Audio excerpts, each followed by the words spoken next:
আমাদের আজকে দণ্ডবিধি পড়ার কথা।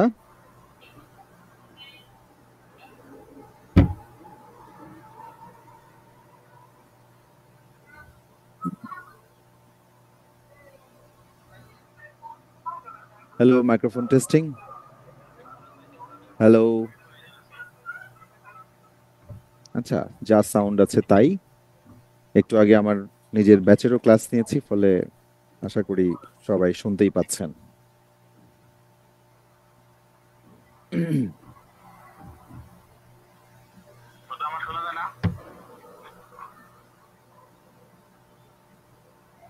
আগে রেকর্ডিং না।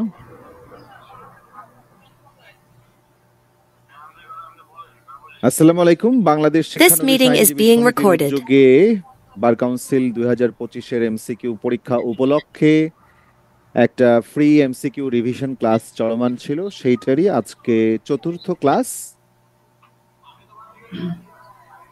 এর আগে দেওয়ানি কার্যবিধির ক্লাসটা আমি নিয়েছিলাম, তারপরে অ্যাডভোকেট মাহমুদা বেগম তিনি সুনির্দিষ্ট প্রতিকার আইনের ক্লাস নিয়েছেন, তারপরে গতকালকে সাক্ষ্য আইনের ক্লাস নিয়েছেন অ্যাডভোকেট নাহিদা খানম, এবং আজকে আমি আবার এসেছি আপনাদের সাথে দেখা করার জন্য দণ্ডবিধির ক্লাস নিয়ে। এমসিকিউ পরীক্ষা 25 তারিখে। দণ্ডবিধি থেকে নাম্বার তোলার বিষয়ে যেমন সিপিসি এবং সিআরপিসি বিষয়ে আমি একটা হাই কনফিডেন্স দিয়েছিলাম অলওয়েজ, যে বিগত সালের প্রশ্ন সংশ্লিষ্ট ধারা থেকে মানে অন্তত পক্ষে 60 ভাগ কমন পাবেন। কিন্তু দণ্ডবিধির ক্ষেত্রে এই কথা বলা একটু কঠিন, কিন্তু কঠিন হলেও এইটা নিশ্চিত থাকেন যে 40-50%, এমনকি 60-70% যেতে পারে, যাওয়াটা অস্বাভাবিক না।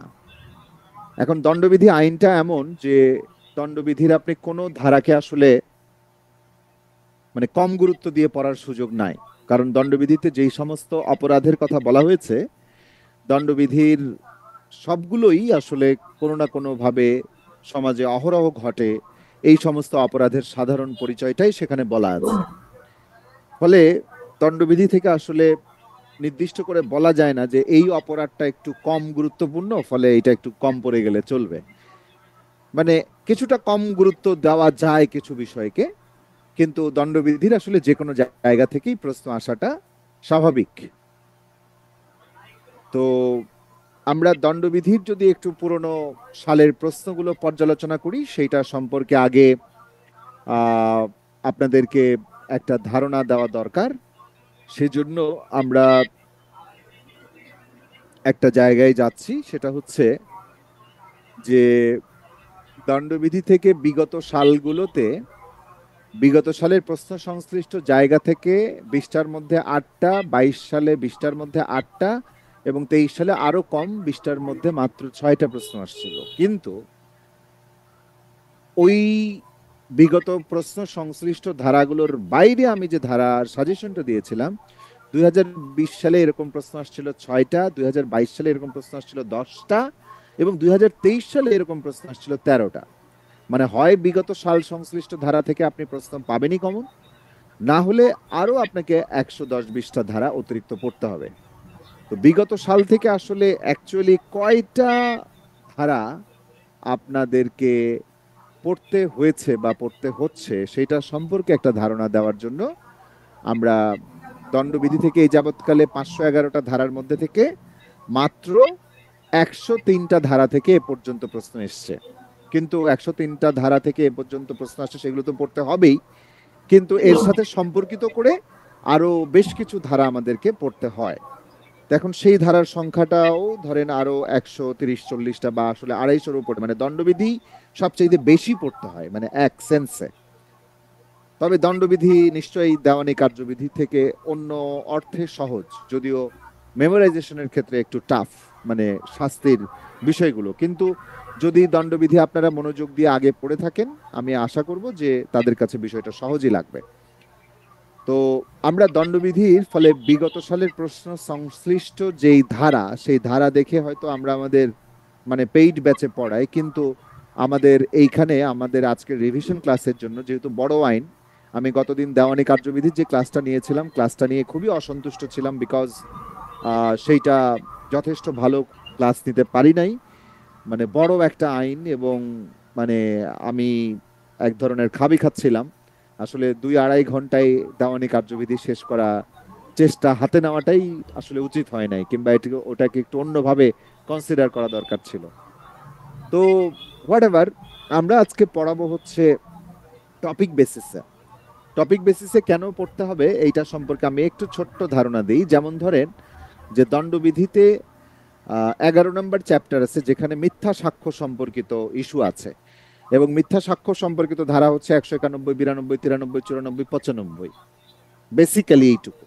এর বাইরে 96, 97, 98 পর্যন্ত আপনি যেতে পারেন, বাট এই 95 নম্বর ধারা পর্যন্ত এটা হচ্ছে মিথ্যা সাক্ষ্যের বেসিক টপিক।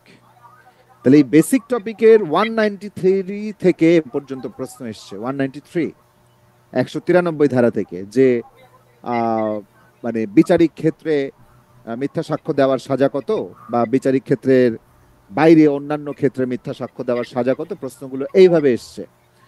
তো আমরা যেটা বলি যে 193 ধারা থেকে তো একাধিকবার প্রশ্ন এসছে, কিন্তু 191, 92 এই দুটো ধারা যেমন সংজ্ঞার ধারা হিসেবে গুরুত্বপূর্ণ, পরীক্ষায় জানতে চাইতেই পারে যে একটা মিথ্যা সাক্ষ্য তৈরি করা বা মিথ্যা সাক্ষ্য দেওয়া, এটার সংজ্ঞা কোথায় বলা আছে। আবার 194 এবং 195 মিথ্যা সাক্ষ্য সংক্রান্ত আরো ভিন্ন দুটো ধারা আছে, যে ভিন্ন দুটো ধারা থেকেও আপনি চাইলে মানে ওইখানে চাইলে খুব মারাত্মক, মানে একটু কঠিন করেও প্রশ্ন দিতে পারে।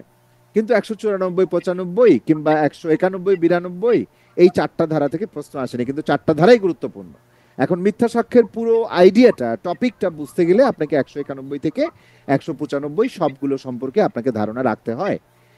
এখন ফলে আমরা ওই টপিকটা ধরে আপনারা যদি প্রস্তুতি নেন, এখনো যেটুকু সময় আছে, আই থিঙ্ক যে এটা আপনার পরীক্ষার প্রিপারেশনের জন্য বেশ ভালো একটা প্রিপারেশন হবে।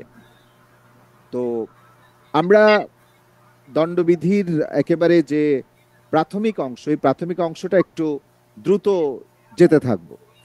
তো প্রাথমিক অংশে আপনারা জানেন যে দণ্ডবিধির যে প্রথম চ্যাপ্টার 1 থেকে 5 নম্বর অধ্যায়, সেখান থেকে এবং দণ্ডবিধির প্রাথমিক ইতিহাসের পাঠ থেকে এ পর্যন্ত 6 বার এবং 2 বার, 4 ধারা থেকে 2 বার আসছে।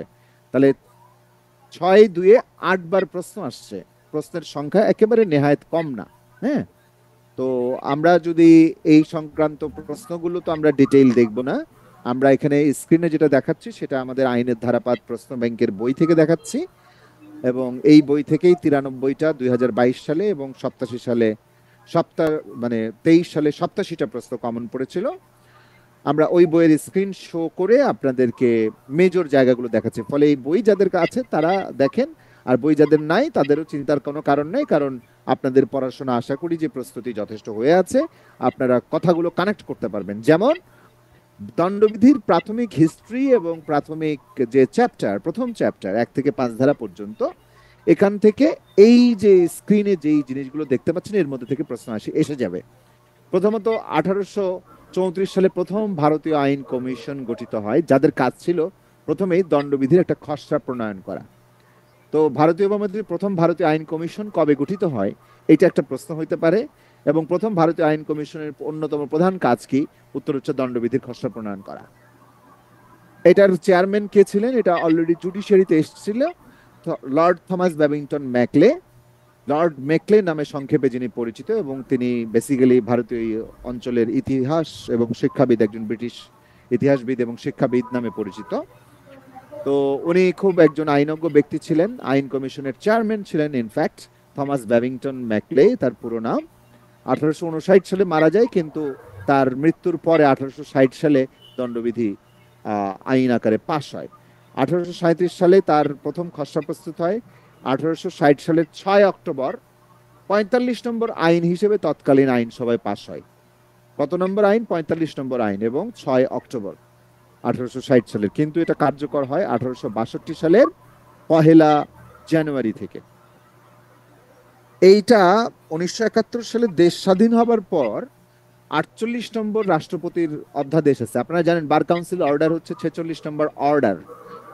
তারপরের দুটো পরের অর্ডার হচ্ছে, একটা অর্ডার আছে the Bangladesh adaptation of the existing laws order নামে একটা অর্ডার আছে, বুঝছেন, প্রেসিডেন্টস অর্ডার নাম্বার 48। এই আইন বলে পূর্বতন সমস্ত আইন বাংলাদেশে কার্যকর হয়, ফলে দণ্ডবিধিও তার মধ্যে পড়ে বলা বাহুল্য। এটা একটা জেনারেল নলেজ বটে, এটা ধরে হয়তো বার কাউন্সিলে প্রশ্ন আসে, একটু কঠিন, হয়তো জুডিশিয়ারি মুডিশিয়ারিতে আসতে পারে। দণ্ডবিধির সর্বশেষ সংশোধন হয় 2004 সালে, এবং এইখানকার সংশোধনের মূল ইস্যুটা হচ্ছে 82 এবং 83 ধারায় করা হয়েছে। যেখানে আগে 7 বছর ছিল সেইটাকে 9 বছর করা হয়েছে। আপনারা জানেন যে 9 বছরের কম বয়সী করা শিশুর কোনো করা কাজ অপরাধ বলে গণ্য হবে না, এই বিধানটা 82 ধারায় রয়েছে, এবং এইটা আগে ছিল 7 বছর, এবং এইটাই সংশোধন হয়েছে 2004 সালে। এবং 2004 সালে আপনারা জেনে থাকবেন যে সুনির্দিষ্ট প্রতিকার আইন, তামাদি আইন এবং দণ্ডবিধি, তিনটা আইনই সর্বশেষ সংশোধিত হয়েছিল 2004 সালে। ফলে এইটাকে গুরুত্ব দিয়ে মাথায় রাখেন, ইনশাল্লাহ এই তিনটা প্রশ্নের মধ্যে একটা প্রশ্ন যদি চলেই আসে। আচ্ছা, দণ্ডবিধিতে শেষ নম্বর অধ্যায় 23তম হলেও মোট অধ্যায় সংখ্যা হচ্ছে 25টা, 5 ক এবং 9 ক অধ্যায় সমেত। আপনারা চাইলে যেটুকু স্ক্রিন দেখতে পাচ্ছেন প্রয়োজনে স্ক্রিনশট তুলে নেন। 10 সেকেন্ড সময় দিলাম।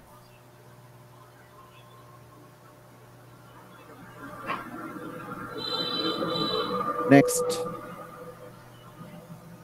আপনারা দেখবেন যে আপনাদের গ্রুপে কিন্তু আমরা এই যে দণ্ডবিধির এই সাজেশনটা বা সব আইনেরই বিগত সাল প্রশ্ন সংশ্লিষ্ট ধারা কোনগুলো এবং এর বাইরেও আর কোন কোন ধারাগুলো পড়তে হবে সেগুলো ডান কলামে, আর বাম কলামে হচ্ছে বিগত সাল সংশ্লিষ্ট ধারাগুলো। এইভাবে করে কিন্তু আমরা পিডিএফ দিয়ে দিয়েছি। সেই পিডিএফটা দেখে আপনারা নিজেদেরকে ক্রস চেক করে নেন। এখন তো আর বলবো না যে এই অনুযায়ী পড়েন, কিন্তু নিজেদেরকে ক্রস চেক করে নেন। আচ্ছা, একটা প্রশ্ন আসছে, সেটা হচ্ছে বাংলাদেশি নাগরিক ক যুক্তরাজ্যে মানে ইংল্যান্ডে একটা খুন করে, কয়ের বিচার ও শাস্তি বাংলাদেশের আইন অনুসারে বাংলাদেশের আদালতে করা যাবে? উত্তর হচ্ছে করা যাবে। এবং এগুলোর সাথে সম্পর্কিত যে ধারা সেটা হচ্ছে দণ্ডবিধির 4 নম্বর ধারা। তো দণ্ডবিধির 2, 3, 4, 5, বিশেষত 2, 3, 4, 5 নম্বর ধারাটা খুব বিখ্যাত, আপনারা জানেন, special law prevails over the general law. এটার মানে তো নিশ্চয়ই জানেন যে বিশেষ আইন সাধারণ আইনের উপরে প্রাধান্য বিস্তার করে। দণ্ডবিধি একটা তত্ত্বগত আইন, সাবস্টেন্সিয়াল ল, কোনো সন্দেহ নাই, কিন্তু দণ্ডবিধি একই সাথে একটা জেনারেল লও বটে। ফলে অন্য যে কোনো বিশেষ আইন, যেমন নারী ও শিশু নির্যাতন দমন আইন, ওইটা কিন্তু দণ্ডবিধির উপরে প্রাধান্য লাভ করবে। ফলে ধর্ষণের সাজা বরঞ্চ এই দণ্ডবিধির ধারা বলে না করে নারী শিশু নির্যাতন দমন আইনের অধীনে চার্জ গঠন করা এবং সেই অনুসারে সাজা দেওয়াটা অগ্রাধিকার পাবে। ফলে বিশেষ আইন সাধারণ আইনের উপর প্রাধান্য বিস্তার করে, এই নীতিটা প্রকাশ পেয়েছে 5 নম্বর ধারায়। এ পর্যন্ত কখনো প্রশ্ন আসে নাই, কিন্তু দণ্ডবিধি 3 এবং 4 ধারা জুড়ে প্রশ্ন এসছে। তো দণ্ডবিধির 2 ধারা হচ্ছে ইন্ট্রা টেরিটোরিয়াল অ্যাপ্লিকেশন, অর্থাৎ রাষ্ট্রের ভেতরে প্রয়োগ সংক্রান্ত। রাষ্ট্রীয় সীমানার বাইরে প্রয়োগ সংক্রান্ত হচ্ছে এক্সট্রা টেরিটোরিয়াল অ্যাপ্লিকেশন। এটা 3 ধারার মূল ইস্যু। অর্থাৎ বাংলাদেশের লোক যদি বাইরেও কোনো অপরাধ করে অথবা বিদেশের লোক যদি বাংলাদেশে বৈশা কোনো অপরাধ করে তার বিচার বাংলাদেশে করা যাবে। This is called extra territorial application. আর দণ্ডবিধির 4 ধারা, এটাও এই এক্সট্রা টেরিটোরিয়াল অ্যাপ্লিকেশনের এক ধরনের এক্সটেনশন। এক্সট্রা টেরিটোরিয়াল অ্যাপ্লিকেশনের এক ধরনের এক্সটেনশন মানে বর্ধিত রূপ। এটাও 4 ধারাকেও এক্সট্রা টেরিটোরিয়াল অ্যাপ্লিকেশন বলা যায়। বাংলায় এটাকে 4 ধারাকে বলা হয় অতিরাষ্ট্রিক প্রয়োগ। কি লিখে রাখেন? অতিরাষ্ট্রিক প্রয়োগ। তো আমরা ওই অতিরাষ্ট্রিক প্রয়োগ ধরে প্রশ্ন আসবে বলে আমরা অনুমান করে নিতে পারি। যাই হোক, আমি তো অন্যান্য ক্লাসে মানে দিয়ে অভ্যস্ত, প্রশ্ন লিখে দিয়ে অভ্যস্ত। আমি প্রশ্ন লিখতে যাচ্ছিলাম, দরকার নাই, কিন্তু আপনারা লিখে রাখেন যে 4 ধারাটা নিয়ে আপনাদেরকে ইনফরমেশন দেই যে জুডিশিয়ারিতে একটা প্রশ্ন এসেছিল, বুঝছেন? প্রশ্নটা হচ্ছে 2024 সালের প্রশ্ন জুডিশিয়ারিতে। দ্য পেনাল কোড 1860 কোন ধারায় আইনটার অতিরাষ্ট্রিক প্রযোজ্যতার বিধান রয়েছে? 6, 5, 7, 4। উত্তর হচ্ছে 4, অতিরাষ্ট্রিক প্রযোজ্যতার বিধান। হ্যাঁ, এই প্রশ্নটা রিপিট হওয়ার মতো একটা প্রশ্ন, কিংবা এটাকে ধরে কোনো না কোনো ভাবে প্রশ্ন আসাটা অস্বাভাবিক নয়। ফলে আমি একটু বলবো যে 2, 3, 4 তিনটা মিলেই ইন্ট্রা টেরিটোরিয়াল, এক্সট্রা টেরিটোরিয়াল এবং 4ও এক্সট্রা টেরিটোরিয়াল, তার এক্সটেনশন অর অতিরাষ্ট্রিক শব্দটাকে এইভাবে আপনারা কনসিডার করবেন। তো আর 5 ধারা তো special law prevails over the general, এগুলো থেকে কিন্তু প্রশ্ন আসে নাই। এরপরে দণ্ডবিধির সংজ্ঞার একটা চ্যাপ্টার আছে, মানে যেটা আসলে জেনারেল এক্সপ্লেনেশনস নামে অভিহিত, কিন্তু আসলে পুরো দণ্ডবিধি জুড়েই তো সংজ্ঞা। 349-এর সংজ্ঞা ফোর্সের, 350-এ গিয়ে ক্রিমিনাল ফোর্সের, 351-তে গিয়ে অ্যাসল্টের সংজ্ঞা, ক্রিমিনাল ইন্টিমিডেশনের সংজ্ঞা 503। পুরো দণ্ডবিধি একটা সংজ্ঞারই আইন এবং সেগুলোর ব্যাখ্যার আইন বা সেগুলোর সাজার উল্লেখের আইন, তাই না? কিন্তু এই পুরো দণ্ডবিধিকে পড়ার জন্য আমাদের কিছু সাধারণ এক্সপ্লেনেশন বা সাধারণ কিছু সংজ্ঞা জানতে হয়। এগুলো না জানলে আমরা অন্য অনেক ধারাকে প্রপারলি রিড করতে পারবো না। যেমন চুরির ধারার মধ্যে ডিসঅনেস্টলি শব্দ ব্যবহার করা আছে। ডিসঅনেস্টি বলতে কি বোঝাবে, এটা এই 6 থেকে 52 কর মধ্যে বলা আছে। এখন এই 6 থেকে 52 কর মধ্যে বিগত সালে একটা জায়গা ধরে প্রশ্ন আসছে। প্রশ্নটা যেমন ধরেন, একটা প্রশ্ন হচ্ছে দণ্ডবিধির কোন ধারায় জজের সংজ্ঞা প্রদান করেছে, খুব সিম্পল কোশ্চেন। 19 ধারায়।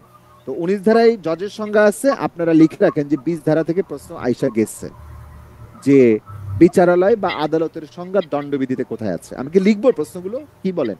আমাদের ক্লাসে একটু বেশি সময় লাগলো, লিখি না?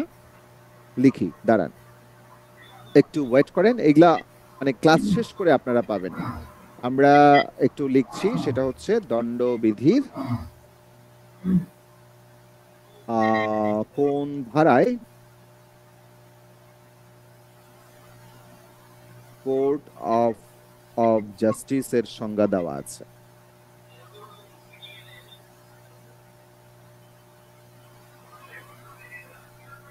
এই প্রশ্নটা কিন্তু আসার মতো খুবই সম্ভাবনা আছে। সময় লাগবে হয়তো, কিন্তু কিংবা আমি যতটুকু পারি ততটুকুই দেই না, মানে আমরা 2.5 ঘন্টা ক্লাসের জন্য ধরে রেখেছি। আচ্ছা, এরপর একটা প্রশ্ন এসছে, পেনাল কোড অনুসারে কোনো ব্যক্তি অপর কোনো ব্যক্তির ক্ষতি সাধনের উদ্দেশ্যে কোনো কিছু করলে কাজটি ড্যাশ করেছে বলে গণ্য হবে। ইজ ইট অন্যায়ভাবে, বেআইনিভাবে, অসাধুভাবে, অবৈধভাবে?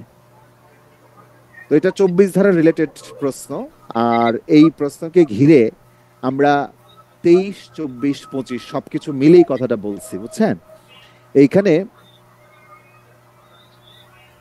24 নম্বর ধারা যখন আপনি বুঝতে যাবেন, এখানে বলেছে যে কেউ যদি অবৈধভাবে লাভ ঘটানোর চেষ্টা করে অথবা অবৈধভাবে লাভ ক্ষতি করার, মানে অবৈধভাবে ক্ষতি করার চেষ্টা করে কারো, এরকম কোনো যে কোনো উদ্দেশ্য নিয়ে, হয় অবৈধভাবে লাভ ঘটানো নয়তো অবৈধভাবে ক্ষতি করার, intention of causing wrongful gain or wrongful নিয়ে যদি কিছু করে, সেই কাজটাই হচ্ছে ডিসঅনেস্টলি, বুঝছেন? তাহলে ডিসঅনেস্টলির উপাদান কোনটা? Wrongful gain or wrongful loss, তাই না? Intention of causing wrongful gain or wrongful loss, এরকম ইন্টেনশন থাকতে হবে। কিংবা ডিসঅনেস্টলির মধ্যে কোন ধরনের ইন্টেনশন থাকতে হবে? Intention of wrongful gain, intention of wrongful loss, এইভাবে প্রশ্নটা আসতে পারে। তাহলে ডিসঅনেস্টলির মধ্যে কোন ধরনের ইন্টেনশন থাকে, এইটা একটা নাইস কোশ্চেন। এইটা লেখেন, ডিসঅনেস্ট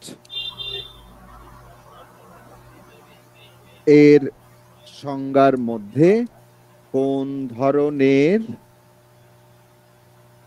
উদ্দেশ্য বা ইন্টেনশন থাকে। ধারা 24 থেকে আপনারা এটা দেখে নেবেন। হ্যাঁ, আচ্ছা, তো এখন 24 পড়তে গিয়ে আপনারা খেয়াল করেন, এই যে wrongful gain and wrongful loss, তো 23 ধারা জুড়ে দেখেন পরপর 4টা লাইন আছে। এই 4টা লাইনে কি কইছে যে রংফুল গেইন, অবৈধ লাভ, gain of property by unlawful means, এটাকে বলা হয় wrongful gain. Wrongful loss, loss by unlawful means of property, অবৈধভাবে লাভ করা, এটা একজন ব্যক্তিকে নির্দেশ করছে যে কোনো একজন ব্যক্তি অবৈধভাবে লাভ করেছেন। আর লসিং রংফুল, অবৈধভাবে ক্ষতিগ্রস্ত হওয়া, মানে যেই ব্যক্তি ক্ষতিগ্রস্ত হয়েছেন, যার সম্পত্তির ক্ষতি হয়েছে। তাহলে এই 4টা শব্দেরই কিওয়ার্ড, এই 4টা শব্দই 23 ধারায় সংজ্ঞায়িত আছে, এবং তার মধ্যে রংফুল গেইন এবং রংফুল লস, অর্থাৎ wrongful gain and wrongful loss 23 ধারাটা না বুঝলে আমাদের 24 ধারার বোঝাটা পরিপূর্ণ হয় না। এবং আমি ফলে মনে করি 23 ধারা থেকে প্রশ্ন আসতে পারে। আর একটা কথা মনে করি যে প্রতারণামূলকভাবে বিষয়টার সংজ্ঞা কোথায় দেওয়া আছে, কিংবা প্রতারণার পুরো লাইনটা তুলে দিয়ে বলতে পারে যে এটা কোন ধারায় সংজ্ঞায়িত আছে, এইভাবে প্রশ্ন আসতে পারে। ফলে আমরা লিখে দিচ্ছি 23 এবং 25 ধারা থেকে প্রশ্ন আসতে পারে। হ্যাঁ, এটা আমি বলে দিলাম। আচ্ছা, নেক্সট আমরা যাচ্ছি। Wait, The recording has stopped. কেমন লাগছে ক্লাস?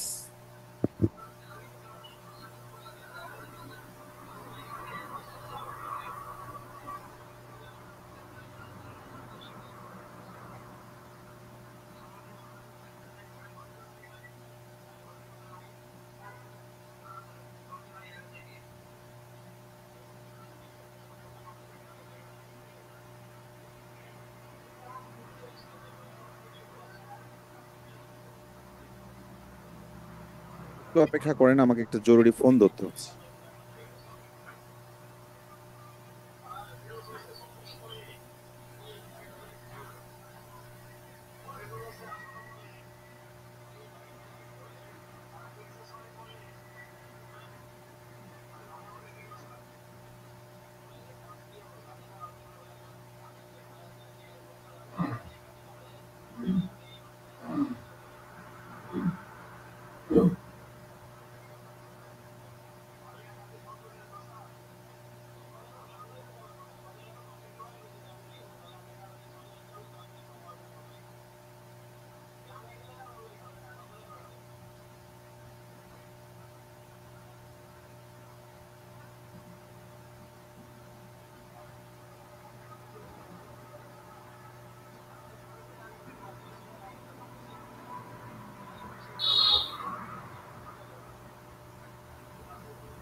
অত্যন্ত দুঃখিত, ছাত্র কিছু কমেও গেছে এই ফাঁকে।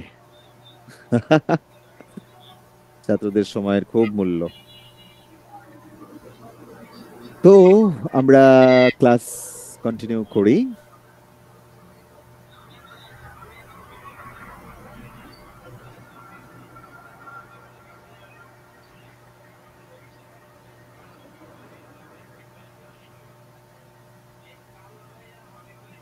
আচ্ছা, আমরা তাহলে continue resume record. This meeting is being recorded. In progress. আমরা তাহলে বলে দিলাম কিন্তু যে কোন কোন ধারাগুলো লাগবে। হ্যাঁ, তারপরে একটা ইন্টারেস্টিং ধারা আছে, বুঝছেন? ইন্টারেস্টিং জায়গা আছে। কয়ের কাছে পর্যাপ্ত খাবার থাকা সত্ত্বেও সে একজন ক্ষুধার্ত ভিক্ষুকে কোনো খাবার না দেওয়ায় ভিক্ষুকটি খেতে না পেরে মারা গেল। ক নিচের কোন অপরাধটা করছে? এটা জুডিশিয়ারি 2023-এ আসা। হত্যা চেষ্টা কোনো অপরাধ করেনি, অবহেলাজনিত হত্যা। উত্তর হচ্ছে কোনো অপরাধ করে নাই। কেন? এটা আপনার অ্যাক্ট এবং অমিশন এবং লিগাল ডিউটির সেন্সগুলো বুঝতে হয়, এবং পুরা দণ্ডবিধি আর ফৌজদারি কার্যবিধি দাঁড়ায় আছে একটা মৌলিক জিনিসের উপরে, সেটা হচ্ছে অ্যাক্ট এবং অমিশনের সংজ্ঞার উপরে, বুঝছেন? তো অ্যাক্ট এবং অমিশনটা তো আজকের ক্লাসে বোঝানো যাবে না। এই সংক্রান্তে বিস্তারিত আলোচনা একটা ইউটিউবে একটা ফ্রি ক্লাস আছে আমার, সেটা দেখে নিতে পারলে ভালো হতো, কিন্তু এখন আর এত চাপ নিয়েন না। কিন্তু এটা সেন্স থেকে বুঝবেন। এই প্রশ্ন, এই ধরনের প্রশ্ন এই আপনাদের 25 সালের প্রশ্নে চলে আসছে মনে হচ্ছে আমার কাছে। মানে এই যে ক্ষুধার্ত ভিক্ষুকে খাবার দিলাম না, এটাতে কিন্তু আমি লিগালি অবলাইগড না, লিগালি আমি আইনগতভাবে বাধ্য না। হ্যাঁ, ফলে এটা মানে এটা অমিশন করা। এই যে আমি যে খাবারটা দিলাম না, মানে খাবার না দিয়ে নিষ্ক্রিয় থাকলাম, এটাকে বলে অমিশন। এই অমিশন থাকাকে বলা হয়, অমিটেড থাকাকে বলা হয় মানে অমিশন থাকাটাও একটা, অমিটেড থাকাটাও একটা কাজ। কিন্তু সেটা কোন ধরনের অমিটেড থাকা? যখন আপনার লিগাল ডিউটি আছে, সেই লিগাল ডিউটি থেকে আপনি অমিটেড থাকলেন, তখন সেটা একটা অপরাধ বলে গণ্য হবে বা একটা কাজ বলে গণ্য হবে। কিন্তু যখন ক্ষুধার্ত ভিক্ষুককে খাবার দেওয়ার জন্য কি আপনি আইনত বাধ্য? আপনি আইনত বাধ্য নয়, এটা আপনার মোরাল অব্লিগেশন হইতে পারে। হ্যাঁ, ফলে এই ক্ষেত্রে কোনো অপরাধ হয় না। হ্যাঁ, তো এটা আসলে 32 ধারা রিলেটেড। ফলে এর বাইরে আমি আরো কিছু ধারা বলে যাব আপনাদেরকে। যেমন ধরেন 39 ধারা, তারপরে 40 ধারা, তারপরে হচ্ছে 50 ধারা, এই কয়টাই দেই। আচ্ছা, 29 দেওয়া উচিত। 29, 39, 40, 50, ব্যাস। আসলে আসলো, না আসলে নাই। কিন্তু আপনারা একটু পাত্তা দিয়ে পড়েন, আই থিঙ্ক যে আপনারা উপকৃত হবেন। এরপরে হচ্ছে কমন ইন্টেনশন জনিত কোনো বিধান রিলেটেড 34 থেকে 38, এগুলো তো আপনারা পড়ে যাবেনই, এটা আপনারা যথেষ্ট ভালো বোঝেন হোপফুলি। তবে এইখানে কোনো গুরুত্বপূর্ণ ইস্যু হচ্ছে এইটা, আমরা একটু বিগত সালের প্রশ্ন দেখি। দেখেন, আপনারা খেয়াল করেন যে 34 ধারা থেকে প্রশ্ন আসছে, 37 ধারা থেকে প্রশ্ন আসছে, কিন্তু ইন্টারেস্টিং ব্যাপার যে 35 ধারা থেকে এখনো পর্যন্ত কোনো প্রশ্ন আসে না। এখন 35 ধারাটা দেখতে কেমন, ঠিক 34 ধারার মতোই। পার্থক্যটা কোথায়? পার্থক্যটা হচ্ছে যে ওখানে কমন ক্রিমিনাল নলেজের কথা বলা আছে, এবং 35 ধারাটা সামহাও 38 ধারার সাথে একটু কানেক্টেড। কারণ 38 ধারা একটা মজার ইনফরমেশন দিছে, বলছে যে আপনার যদি ক্রিমিনাল নলেজ বা ইন্টেনশনের ঘাটতি থাকে, তাহলে লোকজন ভিন্ন ভিন্ন দায়ে দোষী সাব্যস্ত হতে পারে। আমরা 34 অনুসারে জানি কমন ইন্টেনশন থাকলে সমান দণ্ডে দণ্ডিত হবে। আমরা 35 ধারা অনুসারে জানি কমন ক্রিমিনাল নলেজ আর কমন ক্রিমিনাল ইন্টেনশন থাকলে সমান মানে দণ্ডে দণ্ডিত হবে। কিন্তু 38-এ বলতেছে যে কমন ক্রিমিনাল নলেজের যদি অভাব থাকে, ওখানে কমন ক্রিমিনাল নলেজের শব্দের ব্যবহার নাই, কিন্তু ওখানে বলছে যে ক্ষেত্র বিশেষে ভিন্ন ভিন্ন দণ্ডেও দণ্ডিত হতে পারে। তো আমার ধারণা যে 35 ধারা থেকে আপনারা একটা প্রশ্ন পাবেন, থেকে একটি প্রশ্ন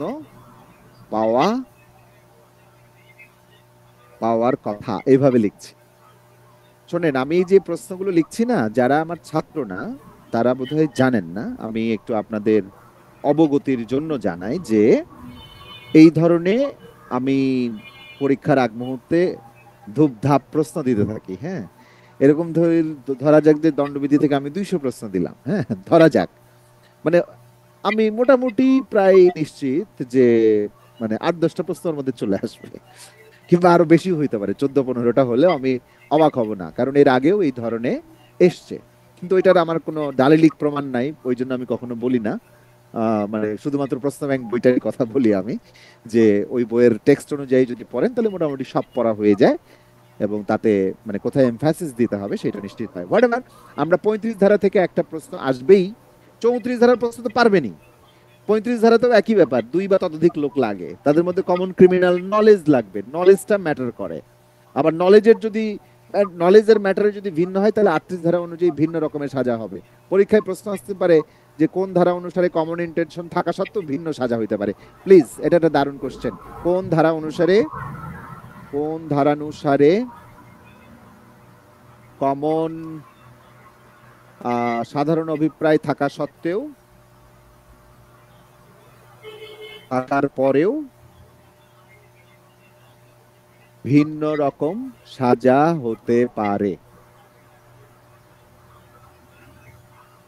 ব্র্যাকেটে লিখেই রাখি, পরে আবার আপনারাই খুঁজে পাবেন না উত্তর।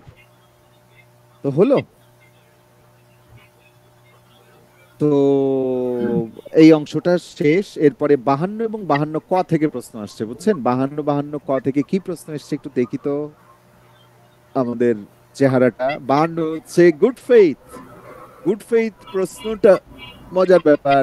2021-এ আসছে, nothing is said to be done or believed in good faith which is done or believe without due care and attention. পুরা ধারাটা তুইলা দিয়া কইছে যে কোন ধারা, 2021 সাল জুডিশিয়ারি। আবার দেখেন জুডিশিয়ারি 2022, ওইখানে ওই প্রশ্নটাই বাংলায় আসছে শূন্যস্থান দিয়া, ওই জুডিশিয়ারিতে। মজার ব্যাপার, এটা হচ্ছে যথেষ্ট সতর্কতা ও মনোযোগ। সৎ বিশ্বাসে কৃত হবে, গুড ফেইথ কৃত হবে যদি কাজটা যথাযথ সতর্কতা এবং মনোযোগের সাথে করা হয়। তো এই দুটা প্রশ্ন আসছে দুইভাবে। 52 ধারা ফলে ইম্পর্টেন্ট, কোনো সন্দেহ নাই।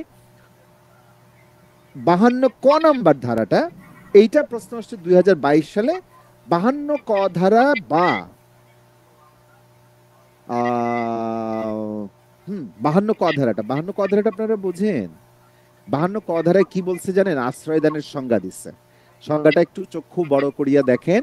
১৫৭ ধারায় বা ১০০ এবং ১৩০ ধারায় যেখানে আশ্রিত ব্যক্তিকে তার স্বামী বা স্ত্রী আশ্রয় দান বা রক্ষা করে সেটা বাদ দিয়া, মানে স্বামী স্ত্রীর ইস্যুটাকে বাদ দিয়ে গ্রেপ্তার এড়ানোর জন্য কোনো ব্যক্তিকে কেউ যদি আশ্রয় দেয়, মানে ঘরে আশ্রয় দিচ্ছে, বুঝছেন, বা গ্যারেজের মধ্যে আশ্রয় দিচ্ছে, কিংবা একটা ঝোপঝাড়ের মধ্যে আশ্রয় দিচ্ছে, উঠানের মধ্যে তাকে খাবার দিচ্ছে, তারে পানি দিচ্ছে, তারে টাকা পয়সা দিচ্ছে, তারে কাপড় চোপড় পরতে দিচ্ছে, অস্ত্র শস্ত্র দিচ্ছে, গোলা বারুদ দিচ্ছে, কিংবা পরিবহনের উপায় বইলা দিচ্ছে যে এই পথ দিয়ে ওই দিক দিয়ে ওই দিক দিয়ে ওই গলি দিয়ে যাবেন, তাহলে মেইন রোডে গিয়ে বাস ধরতে পারবেন। পরিবহনের উপায় কয়া দিচ্ছে। তাইলে কি হবে? এগুলো থাকুক বা না থাকুক, কোনো একটা উপায়ে ব্যক্তিকে গ্রেপ্তার এড়াতে সহায়তা করাটাই আশ্রয় দান কথাটার অন্তর্ভুক্ত। বুঝছেন? তার মানে আপনি যদি জানেন যে একটা লোক অপরাধী, সেই অপরাধী ব্যক্তিটারে যদি টাকা দেন, খাবার পানি খাওয়ান, মানে খাবার দেন, তারে যদি ভ্যান ঠিক করে দেন, তারে যদি ৫ মিনিটের জন্য একটা ঝোপে লুকায় থাকতে হেল্প করেন, পুলিশ চলে যাওয়ার পরে পরে ছাইরা দিলেন যে এদিক দিয়ে তুমি বাইরে চলে যাও, প্রাচীর টপকায় চলে যাও, কিংবা এদিক দিয়ে ভ্যান ধরো, তাহলে তোমার কেউ খুঁজতে পাবে না, এই গলি দিয়ে যাও, ওই গলি দিয়ে যাও, এই সমস্ত কিছু আশ্রয় দান। কারে আশ্রয় দান? অপরাধীকে আশ্রয় দান। হারবার কোথায় আছে? ৫২ ক ধারায় আছে। কিন্তু ৫২ ক ধারায় একটা মজার ব্যতিক্রম আছে। স্বামী যদি স্ত্রীর কাছে আসে, স্ত্রী যদি স্বামীর কাছে যায়, তাহলে এইটা অপরাধীকে আশ্রয় বলে গণ্য হবে না। হ্যাঁ, আমি মজা করে বলি যে ভাবিরা মিলে গল্প করতেছে, কি ভাবি আপনার স্বামী কি করে? বলে আর বলেন না, আমার স্বামীটা ডাকাতি করে। তো ডাকাতি করে রাতে যখন সে বাড়িতে ঢুকে, তখন কিন্তু ডাকাতকে ধরতে যায় ওর বউরেও ধরে নিয়ে যেতে পারবে না, যে তুমি আশ্রয় দিছো ওরে। কি ওটা যদি বউ না হইয়া মানে অন্য কোনো প্রেমিকা হয় ধরা যাক, কিংবা মানে বাবা মা বা ভাই বোন কেউ যদি হয়, আত্মীয় স্বজন হয়, কিংবা অন্য এক্স ওয়াই জেড হয়, কিংবা কোনো একটা স্ট্রেঞ্জার হয়, তথাপি মানে তারা সবাই আশ্রয় দান করেছেন একজন ডাকাতকে বলে অভিহিত হবে। এরকম স্ত্রী যদি কোনো অপরাধ করে এসে স্বামীর ঘরে এসে শুয়ে থাকে, বসে থাকে, তাহলে এটাও কোনো আশ্রয় দান বলে গণ্য হবে না। কিন্তু মজার ব্যাপার হচ্ছে এইটা ধারাই কইছে ১৫৭ আর ১৩০ ধারা, কিন্তু কিন্তু ওই দুটা ধারা বাদ দিয়েও ১৩৬, ২১২, ২১৬ এবং ২১৬ ক ধারা, এই চারটা ধারাতেও ওই স্বামী স্ত্রীর কথা একাধিক বার করে বলা আছে। এবং দিস প্রভিশন, একটা উদাহরণ দিছে ১৩৬ ধারায় কেমনে কওয়া আছে, this provision does not extend to the case in which the harbour is given by wife to her husband. হ্যাঁ, তখন আগেরকার আইনে ধরে নেওয়া হচ্ছিল শুধু হাজব্যান্ডই অপরাধী হয়, ওয়াইফ হলে খালি আশ্রয় দেয়। আরে ভাই, ওয়াইফও অপরাধ করে হাজবেন্ডের কাছে আসতে পারে, মানে এটা রেসিপ্রোকাল বলাই বাহুল্য। হোয়াটএভার, প্রশ্নটা কি ছিল? প্রশ্নটা ছিল অপরাধীকে আশ্রয় দান দণ্ডনীয় অপরাধ সংক্রান্ত নিচের কোন সম্পর্কের ক্ষেত্রে প্রযোজ্য না? পিতা পুত্র, সন্তান বৈধ, স্বামী স্ত্রী, ভাই বোন। উত্তর হচ্ছে স্বামী স্ত্রী। এই গেল ৫২ ক পর্যন্ত। এরপরে দণ্ডবিধির, তাহলে আমরা ৫২ ক না, আমরা এই দুটো ধারাও একটু লিখে দিই ভাই। হ্যাঁ, ৫২ ক, এটা তো বিগত সালের প্রশ্ন, ফলে এটা মানে আমি বলতেই চাই না, তবু লিখলাম আর কি। শাস্তির নীতি, এইটা হচ্ছে ৫৩ থেকে ৭৫। এইটা কিভাবে পড়বেন? এটা তো আপনাদেরকে পড়ানো মানে জুলুম করে ফেলা। জুলুম করা মানে এটা, মানে কম করে হলেও আমাদেরই মানে ডিটেইল ফাউন্ডেশন ক্লাসে মানে কম করে হলেও ২ দিন লাগে, মানে ২ ঘন্টার ক্লাস লাগে মিনিমাম। তো আমরা আপনাদেরকে এই অংশ থেকে বিগত সালে প্রচুর প্রশ্ন আসছে, মানে নট নেসেসারিলি যে আমার প্রশ্ন ব্যাংক বইটাই লাগবে, আপনাদের কাছে যা কিছু আছে তাই নিয়ে যুদ্ধে ঝাঁপায় পড়েন। যাদের কাছে বই নেই তারা প্রশ্ন ব্যাংক বই আমার কাছে অর্ডার করতে পারেন। স্টিল অল্প কিছু কপি আছে, নিয়া ওটাই দিয়ে ধুমায়া, যদি মানে দরজা বন্ধ করে ৭-৮ ঘন্টা করে পড়তে পারেন, তাহলে প্রশ্ন ব্যাংক নিয়া ধুমসে নাইমা পড়তে পারেন। তো আমি যেটা বলবো যে বিগত সালের প্রশ্ন সংশ্লিষ্ট অনেকগুলো মানে ধারা, মানে এই অংশ থেকে প্রায় কোনো, আমি বলেই দিয়েছি প্রশ্ন ব্যাংকের মধ্যে সাজেশনে যে ৫৩ থেকে ৭৫ এই অংশটা দণ্ডবিধির এমন একটা জায়গা, যেই জায়গার কোনো ধারা বাদ দেওয়া যায় না প্রায়। এবং এখান থেকে প্রশ্ন বৃষ্টির মতো, ঝুম বৃষ্টির মতো আসে। ৫৩ ধারা থেকে একটা মাত্র 53 ধারা থেকে 9 বার প্রশ্ন আসছে। তারপরে দেখেন 53 ক থেকে আসছে, মানে এরপর এগুলো একবার একবার করে আসছে, কিন্তু দেখেন খেয়াল করে দেখেন ধারা কিন্তু বাদ যায় না। 53 ক, 54, 55, 55 ক, 57, মাঝখানে খালি 57 আর 63-র মধ্যে একটা ধারা বাদ, জানেন, মাত্র 60 নাম্বার ধারাটা বাদ। তো 60 নাম্বার ধারাই হচ্ছে আদালতের একটা এখতিয়ার সম্পর্কে বলেছে, ইন্টারেস্টিং টপিক।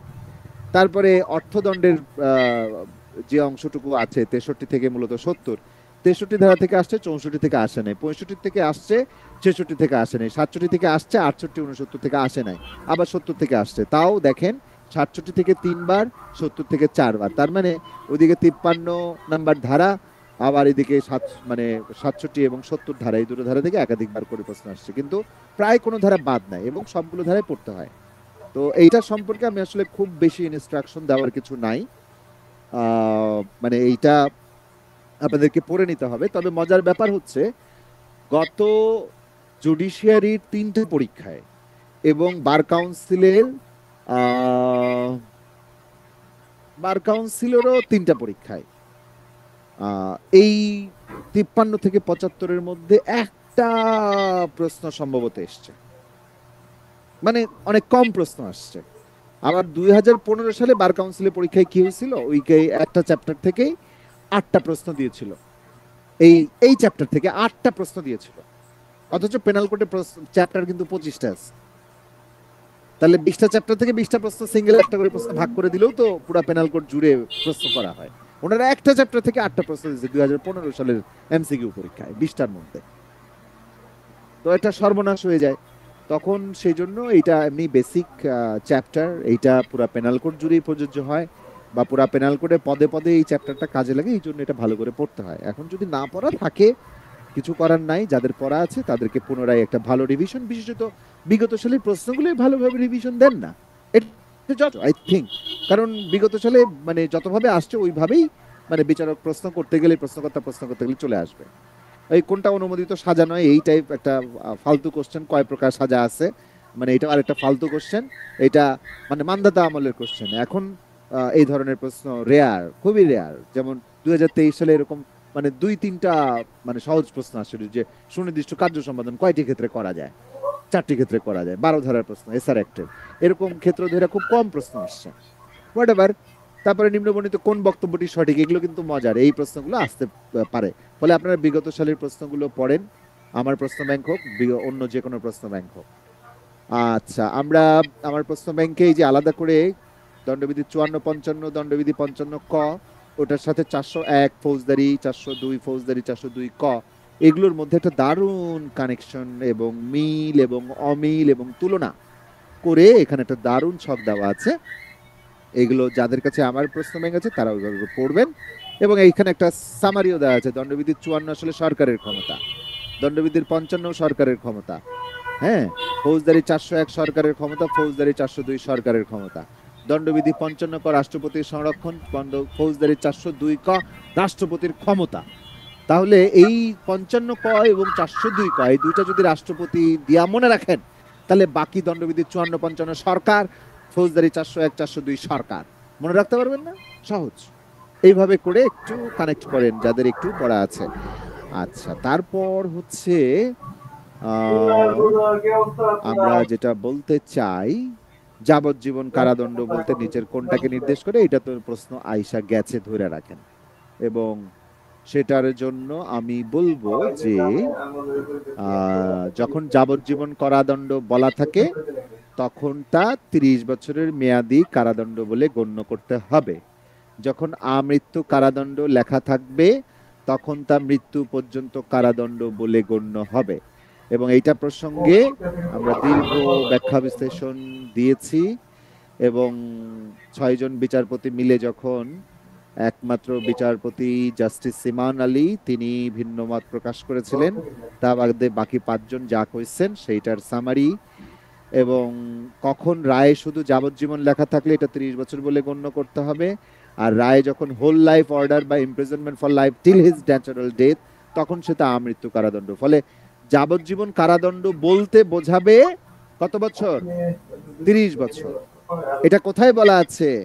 এটা দণ্ডবিধির 57 ধারায় বলা নাই। দণ্ডবিধির 57 ধারায় বলা হচ্ছে ফ্র্যাকশনাল হিসাব করার জন্য 30 বছর ধরতে হবে, কিন্তু ওইটা সমান সমান এইটা না যে যাবজ্জীবন কারাদণ্ড মানে 30 বছর, এইটা বলা আছে 57 ধারায়, নট দ্যাট।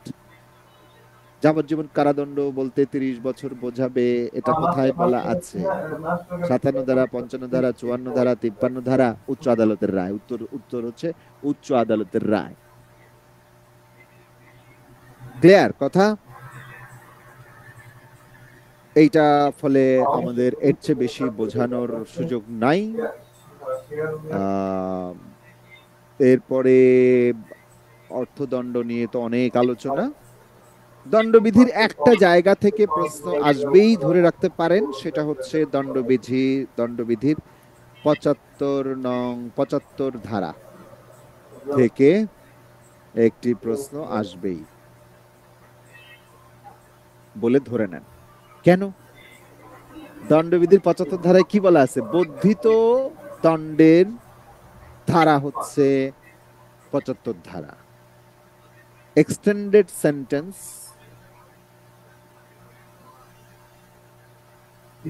এর ধারা, বর্ধিত দণ্ড।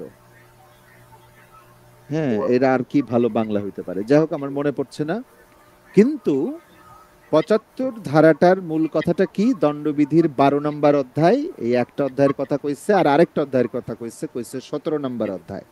12 নম্বর অধ্যায় মানে হচ্ছে দণ্ডবিধির মুদ্রা সংক্রান্ত অধ্যায়, আর দণ্ডবিধির 17 নম্বর অধ্যায় মানে হচ্ছে সম্পত্তি সম্পর্কিত অধ্যায়। চুরি, এক্সটর্শন, ডাকাতি, প্রতারণা, criminal breach of trust, dishonesty, misappropriation of property, তারপরে এই সমস্ত অপরাধগুলো অথবা মুদ্রা সম্পর্কিত অপরাধ যদি একটা লোক 3 বছর জেল খাটে, জেল খাটার পরে যদি সে জেল খাটার পরে বের হইয়া যদি সে আবার অপরাধটা করে, 3 বছর পরে হোক, 10 বছর পরে হোক, 27 বছর পরে হোক, পূর্বে সে 3 বছরের দণ্ড খাইছে কিনা যদি এমন হয় দণ্ডবিধির 12 বা 17 অনুসারে, তাইলে পরের বার যদি আবারও 3 বছরের দণ্ডের জন্য তিনি উপযুক্ত হন, তখন ওই 3 বছর ধরা হবে না, তখন ধরা হবে যাবজ্জীবন বা 10 বছরের কারাদণ্ড। বুঝছেন? তার মানে বর্ধিত আকারে দণ্ড দেওয়া হবে একই অপরাধ দ্বিতীয়বার করার কারণে, কিন্তু শর্তটা কি? আগে 3 বছরের জেল খাইতে আসতে হবে। কোন কোন অপরাধে? হয় মুদ্রা সংক্রান্ত 12 নম্বর চ্যাপ্টার, নয়তো সম্পত্তি সংক্রান্ত 17 নম্বর চ্যাপ্টার, এই দুটো চ্যাপ্টার। সেটাই হচ্ছে এক্সটেন্ডেড সেন্টেন্সের ধারা 75। প্রশ্ন আসুন, আমার কথা ফলুক, দোয়া করেন, যেহেতু বুঝাই ফেলছেন। সাধারণ ব্যতিক্রমে 76 থেকে 106 তো মেলা কথা বলার, কিন্তু এত কথা বলার পরিস্থিতি তো আমাদের হবে না। তবে এইটার বেসিক যে কথা আপনারা জানেন যে দণ্ডবিধির 6 নম্বর ধারায় একটা কথা বলা আছে যে দণ্ডবিধির 4র্থ অধ্যায়ে বর্ণিত সমস্ত ব্যতিক্রম দণ্ডবিধির পুরো আইন জুড়ে প্রযোজ্য হবে। এই কথাটা 6 নম্বর ধারায় বলা আছে, এবং 6 নম্বর ধারায় যে এই কথাটা বলা আছে এইটা ধরেই প্রশ্ন আসতে পারে যে 4র্থ অধ্যায়ে যে পুরো দণ্ডবিধি জুড়ে প্রযোজ্য হবে, এটি কোন ধারায় বলা আছে? দণ্ডবিধির 4র্থ অধ্যায়, এটা খুব কোয়ালিটি কোশ্চেন, এই প্রশ্ন আসবে না, কিন্তু খুব কোয়ালিটি কোশ্চেন, মানে এই প্রশ্নটা না লিখলাম, হ্যাঁ আপনারা মনে রাখেন, মানে আপনাদের ক্লাস শেষ করে কিছু প্রশ্ন আপনারা পেয়ে যাবেন, মানে এগুলো একটু পাত্তা দেবেন আর কি। এই তো দণ্ডবিধির সাধারণ ব্যতিক্রম অংশে আমরা একটু প্রশ্ন ব্যাংক ধরেই আগাতে পারি, সেটা বরঞ্চ আমাদের জন্য ওয়াইজ হবে। এর মধ্যে 77, 82, 83, তারপরে 93, 96, 97, 100, মানে এটা রাইট টু প্রাইভেট ডিফেন্সে চলে আসলাম। তাহলে 77, 82, 83, 93 এই 4টা ধারা থেকে প্রশ্ন আসছে 5। হ্যাঁ, তো এইখানে একটা সিম্পল কোশ্চেন ধারা মানে অধ্যায় ভিত্তিক প্রশ্ন আসছে যে কোথায় সাধারণ ব্যতিক্রম বলা আছে। আরেকটা প্রশ্ন হচ্ছে কোন অধ্যায়, মানে রিপিটেড কোশ্চেন, একজন বিচারকের সরল বিশ্বাসে সম্পাদিত কাজ অন্তর্ভুক্ত না, এটা 77 ধারার বিষয়, 2020 সালে আসছে 77 ধারা। এরপরে আমি এই যে এইটার স্ক্রিনশট তুলে রাখেন, অ্যাক্ট মানে কাজ কেন্দ্রিক ব্যতিক্রম সমূহ এবং ব্যক্তি কেন্দ্রিক ব্যতিক্রম সমূহ, এইটা দেখলেই ফুল সামারি আপনার মনে পড়ার কথা, এবং এটা দেখলেই অ্যাটলিস্ট ধারাভিত্তিক ইনফরমেশন গুলো কোথায় আছে সেটা জানলেও দেখবেন যে আপনার 20টার মধ্যে একটা প্রশ্ন আপনার কমন হয়ে গেছে। আপনি ড্যাম শিওর থাকেন যে 76 থেকে 86 এর মধ্যে একটা না একটা প্রশ্ন আপনি পাবেন। এবং এটার ক্ষেত্রে 76 ধারাটা হচ্ছে act bound by law, act of জাজ 77 ধারা, person to the judgment act done 78, তারপরে 79 হচ্ছে জাস্টিফাইড বাই ল, 80 ধারার কিওয়ার্ড হচ্ছে অ্যাক্সিডেন্ট অর মিসফরচুন, দুর্ভাগ্যবশত অথবা দুর্ঘটনাবশত। 81 ধারাটা হচ্ছে প্রিভেন্ট আদার হার্ম, মানে আদার মেজর হার্ম। তারপরে আন্ডার 9 ইয়ার্স অফ এজ 82 ধারা, এটা হচ্ছে সব ব্যক্তি কেন্দ্রিক ব্যতিক্রম সমূহ। 82 ধারা একটা ব্যক্তির কথা বলা হয়েছে না, আন্ডার 9 ইয়ার্স অফ এজ। 83 ধারায় 83 তে 9 and under 12, above 9 and under 12। তারপর 84 ধারায় আনসাউন্ড মাইন্ড, 85 ধারায় ইনটক্সিকেটেড, 84 ধারাতেও intoxicated plus lacking particular intent or knowledge.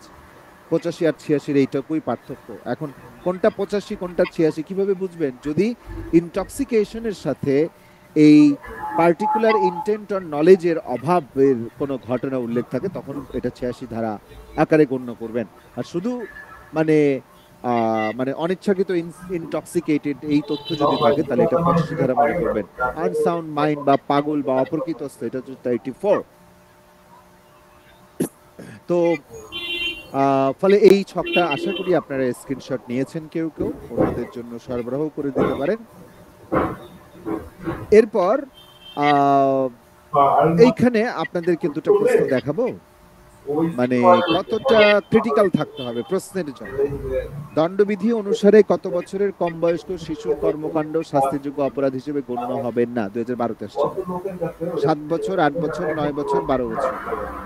এটার উত্তর হচ্ছে 9 বছর না, কিন্তু 7 বছর 8 বছর কেন নয়? কেন নয়? কারণ হচ্ছে প্রশ্নটাতে এটাই জানতে চেয়েছে যে কত বছরের কম বয়স্ক শিশুর হিসেবটা দেওয়া আছে 82 ধারায়। উত্তর হচ্ছে 9 বছরের কম বয়স্ক শিশুর করা কোনো কাজ। এখন এই একই ধরনের প্রশ্ন, ইন্টারেস্টিং ব্যাপার, কত বছর বয়সের শিশু কোনো অপরাধ করলে তা অপরাধ বলে গণ্য হয় না? এটার উত্তর কত বলেন তো? লেখেন সবাই দেখি, লেখেন লেখেন লেখেন।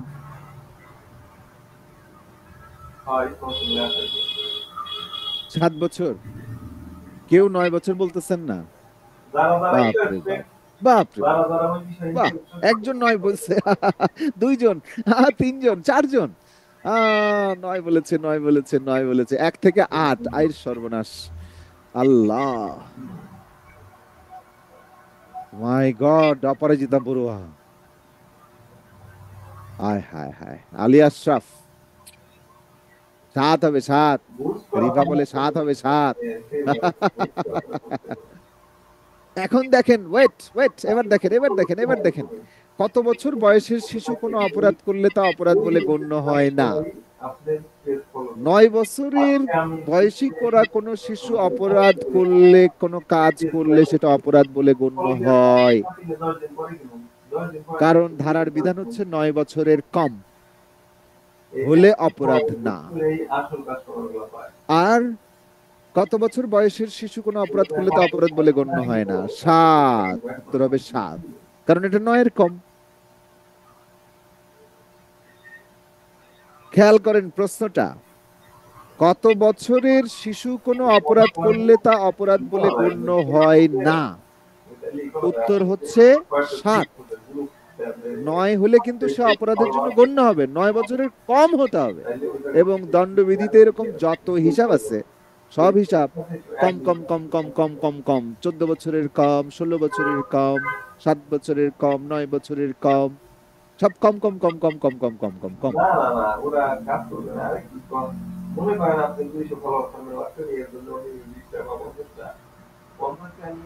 ভোলা যাবে না, বরিশাল যাবে শুধু, ভোলা যাবে না।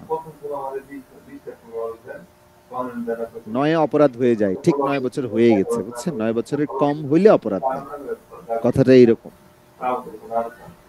মানে 9 বছর হয়ে যাওয়া মাত্র সেটা। তার মানে দেখেন এই প্রশ্ন আর এই সামান্য একটা শব্দের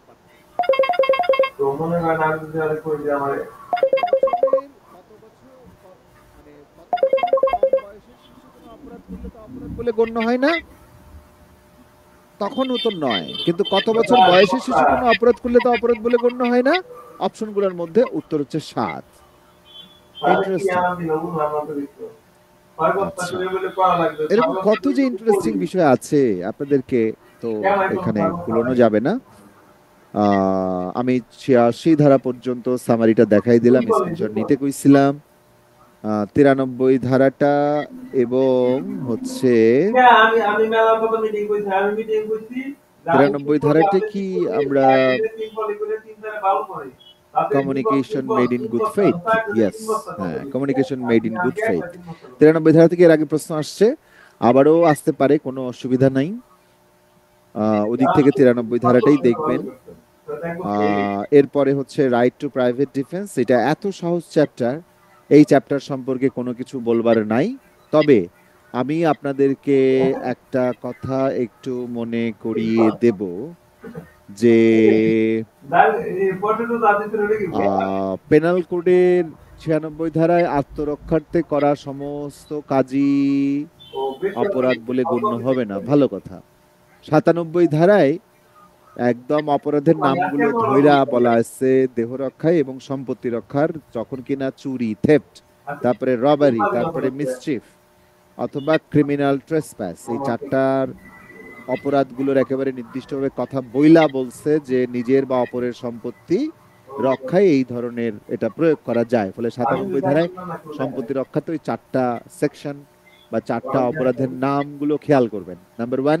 নাম্বার 2 হচ্ছে যে দেহ রক্ষায় কোন 6টা পরিস্থিতি, এইটা একটু এই যে an assault, assault, an assault, an assault, an assault, an assault, সবগুলোতে অ্যাসল্টের কথা বলা আছে। অ্যাসল্ট কি? With the intention of kidnapping or abducting. Assault কি? Rape. Assault with the intention of committing rape. Assault with the intention of gratifying unnatural lust. এরকম wrongfully confining যদি হয়, সবই assault, assault, assault, assault, assault, assault. আক্রমণ শব্দটা common. তার বাইরে হত্যা, গুরুতর জখম, ধর্ষণ, অস্বাভাবিক কামনা বা কাম, কিডন্যাপিং, অ্যাবডাক্টিং, অবৈধভাবে আটক করা, রংফুলি কনফাইনিং, না? তাহলে এই ধারাগুলো এখানে বলা আছে। ফলে এই ধারাগুলো একটু কানেক্ট করে মনে রাখাটা উত্তম, কারণ এগুলো এত সহজ যে এত সহজভাবে প্রশ্ন সবসময় দেবে না। ওকে। আবার মৃত্যু ঘটনায়, মৃত্যু সম্পত্তির ক্ষেত্রে মৃত্যু ঘটনা যায় কোন 4টা পরিস্থিতিতে, robbery, house breaking by night, mischief by fire, theft, mischief or house trespass, death or grievous hurt যখন আছে, এই উপাদানগুলো যখন থাকবে তখন এটা করা যাবে। তো একটা বিশেষ ধারা সম্পর্কে আমি বলবো, সেটা হচ্ছে 99 ধারা। 99 ধারায় হচ্ছে ব্যতিক্রমের ব্যতিক্রম, এবং 99 ধারা থেকে এ পর্যন্ত প্রশ্ন আসে নাই। এবং 99 ধারা থেকে প্রশ্নটা আসবে এইরকম যে আত্মরক্ষার ক্ষেত্রে, আমি প্রশ্নটা লিখে দিতে চাই, ওয়েট,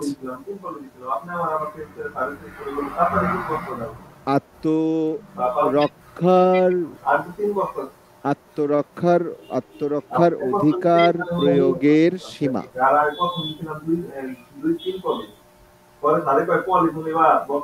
এক্সটেন্ট টু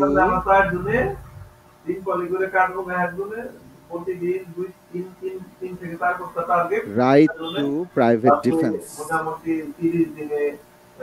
এটা আমি বাংলাতেই লিখছি, হ্যাঁ, মানে বাংলা অক্ষরেই লিখছি, কিন্তু ইংরেজিটা তুলে দিচ্ছি, কারণ ইংরেজি অক্ষরটা, ইংরেজি শব্দটা তুলে দিয়ে যে extend two right to private defence কোন ধারায় বর্ণিত রয়েছে। উত্তর হচ্ছে 99 ধারা। এই প্রশ্নটা আইসা গেছে, জান। মানে যদি কোয়ালিটি কোশ্চেন হয় তাহলে ওই কোশ্চেনটা দিতে হবে ভাই, এবং মানে যতদূর পর্যন্ত ক্ষতি করা প্রয়োজন তার বেশি ক্ষতি করা যাবে না। এটাই তো মানে রাইট টু এক্সটেন্ড টু মানে private defence, extend two right to private defence, কি কইতেছি, হোয়াটএভার। তো এইখানে ফলে 99 ধারাটা আপনারা বিশেষভাবে দেখে যাবেন। হ্যাঁ, 107 থেকে 120 ক্ষয়ের মধ্যে বিগত সাল এসেছে 108, 9, 11, এই 3টা ধারা থেকে মাত্র। বাট ইন্টারেস্টিং বিষয় যে 107 ধারা থেকে প্রশ্ন আসে নাই, অথচ 107 ধারায় লেখেন তো, বলেন তো অ্যাবেটমেন্ট কয়টি উপায়ে করা যায়? লেখেন অ্যাবেটমেন্ট কয়টি উপায়ে করা যায়? উত্তর লেখেন। ওকে। তিনটা উপায়ে করা যায়। 3 ways. Good. Very good. সেগুলো মুখস্থ রাখতে হবে। বলেন তো ওই ধারায় কয়টা ব্যাখ্যা অংশ রয়েছে 107 ধারায়?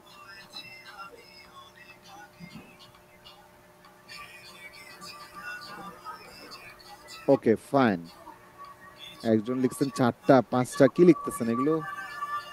107 ধারায় গোলাম কিবরিয়া চৌধুরী ভুল লিখতেছেন। যাই হোক, শোনেন, এখন আমি যেটা বলবো যে 107 ধারায় ধারানুসারে কতভাবে অ্যাবেটমেন্ট করা যায়, প্লাস কতটি ব্যাখ্যা অংশ রয়েছে, প্লাস ব্যাখ্যা তুলে দিয়ে বলতে পারে কোন ধারার বিষয়বস্তু। গুরুত্ব দিয়ে বলছি আমি, হ্যাঁ, ধন্যবাদ। এক্সপ্লেনেশন 5টা। তানিয়া সুলতানা, একটু ধারা দেখে বলেন। হ্যাঁ, 108 ধারার কথা না, 107 ধারার কথা হচ্ছে। হোয়াটএভার, যাই হোক, উত্তর দিবেন। আমি আবার উত্তর দেওয়া থেকে বিরত থাকেন না। 109 108 ধারা, 108 ধারায় আপনারা জানেন যে অ্যাবেটরের সংজ্ঞা আছে, তাই না? তো অ্যাবেটরের সংজ্ঞা 108 ধারায় দেওয়া আছে। অ্যাবেটর নিয়ে কি প্রশ্ন আসছিল?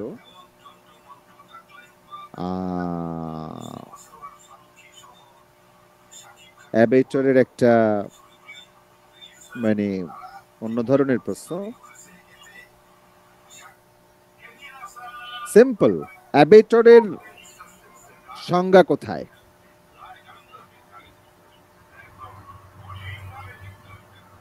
সংজ্ঞা কোথায় রয়েছে, প্লাস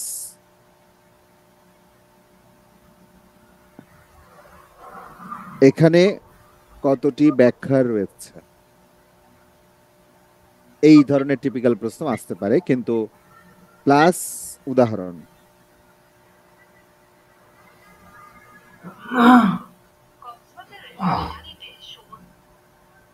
একশো 7 এবং 108 প্রায় প্রশ্ন পেয়েই যাবেন আপনারা, হ্যাঁ, মোটামুটি নিশ্চিত থাকেন। আচ্ছা, 109 ধারা অনুসারে আপনারা জানেন যে অ্যাবেটমেন্টের সাজা সমান হয়, কিন্তু কোন ক্ষেত্রে সমান হয়? যখন অপরাধটা সংগঠিত হয়, বুঝছেন? আর যদি অপরাধটা সংগঠিত না হয় তখন কিন্তু সমান সাজা হয় না। তো 109, 15, 16 এই 3টা ধারা একত্রে পড়ে রাখবেন। এমনিতে আমরা প্রশ্ন অনেকগুলো দিয়েছি। এই যে কুই ফ্যাসিট পার এলিয়াম ফ্যাসিট পার সি, এই ম্যাক্সিমাটা কোন ধারার সাথে সম্পর্কিত? উত্তর হচ্ছে 107 ধারা। এটা নট কানেক্টেড টু 34। এখানে কোনো ঘটনার তথ্য ইচ্ছাকৃতভাবে গোপন করা, wilful concealment of material fact, এটাকে ইনস্টিগেশন বলে গণ্য করা হয়। এটা কি বলে গণ্য হয়? Wilful concealment of material fact কি বলে গণ্য হয়? উত্তর হচ্ছে ইনস্টিগেশন। ইনস্টিগেশন বাই ইনস্টিগেট মানে প্ররোচিত করা বা উস্কানি দেওয়া, এটা অনুসারে ইনস্টিগেট করা যায়। কোথায় গেল এটা? স্টপ শেয়ার দিতে হচ্ছে, সরি, আমি একটু স্ক্রিন হারাই ফেলছি, ওয়েট। তারপরে হচ্ছে আপনারা দেখবেন ব্যাখ্যা 1 2 3 4 5, ঠিক আছে। 109, 15, 16 এই 3টা মিলে সাজার নীতিটা দেখতে হবে। এইটা আমাদের বোঝানোর পরিস্থিতি নাই, তবে আমি একটা স্ক্রিনশট দিচ্ছি আপনাদেরকে, ওয়েট। 109, 115 এবং 116 ধারাসমূহ থেকে একটি প্রশ্ন মাস্ট, এইভাবে বলে রাখলাম। হ্যাঁ, এর বাইরে এখান থেকে আর প্রশ্ন আসার সুযোগ নাই। মানে আসতে তো পারি, কিন্তু আমি একটু কনফিডেন্স সহকারেই বলছি, কারণ এগুলো গুরুত্বপূর্ণ। আপনাদেরকে আমরা একটা আহ, মানে অন্য একটা স্ক্রিনশট দেখাচ্ছি, বা স্ক্রিনশট নেওয়ার জন্য এক জায়গায় আমরা যাচ্ছি।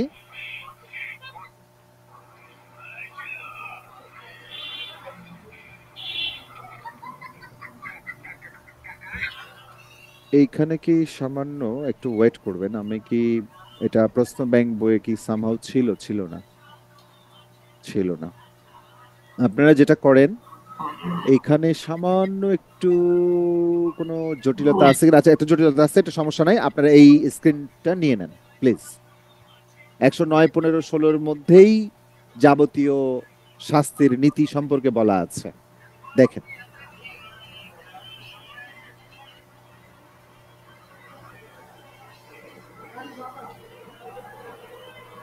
স্ক্রিনশট আশা করি হয়ে গেছে।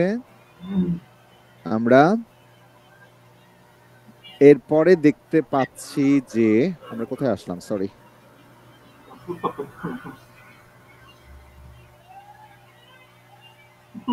109 থেকে প্রশ্ন আসার পরে 111 থেকে প্রশ্ন আসছে। 111 নম্বর ধারা থেকে যেই প্রশ্নটা আসছে, এই প্রশ্নটা রিপিট ধরে নেন।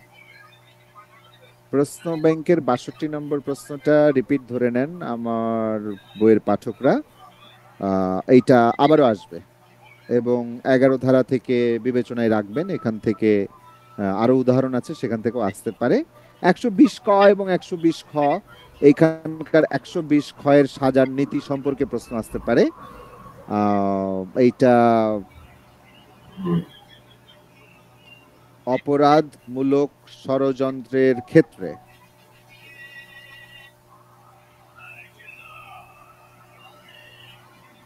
সাধারণভাবে কোন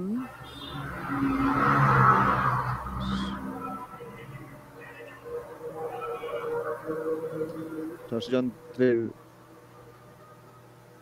সাজার নীতির ক্ষেত্রে সাধারণভাবে কোন সাজার নীতি অনুসরণ করা হয়? বলেন তো, এটা লেখেন তো দেখি।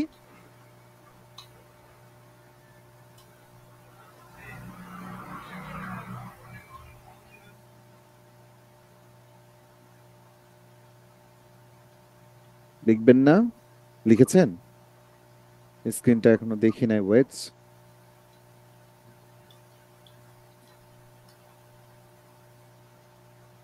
109, 15, 16 এভাবে বললে হবে না। এটা বলা আছে অ্যাবেটমেন্টের সাজার নীতি অনুসরণ করতে হয় যদি 2 বছরের কম কারাদণ্ড দণ্ডনীয় অপরাধ হয়। 107ও বলা যাবে না। 120 ক্ষয়ের সাজার নীতি মানে ক্রিমিনাল কনস্পিরেসি। আরে ভাই, আপনারা 107-এ পড়ে আছেন? 120 খ ক্রিমিনাল কনস্পিরেসি, সেইটার সাজার নীতি সাধারণভাবে অ্যাবেটমেন্টের সাজার নীতিটা অনুসরণ করা হয় শুধুই মাত্র 2 বছর পর্যন্ত কারাদণ্ডে দণ্ডনীয় অপরাধগুলোর ক্রিমিনাল কনস্পিরেসি সাজা 6 মাস।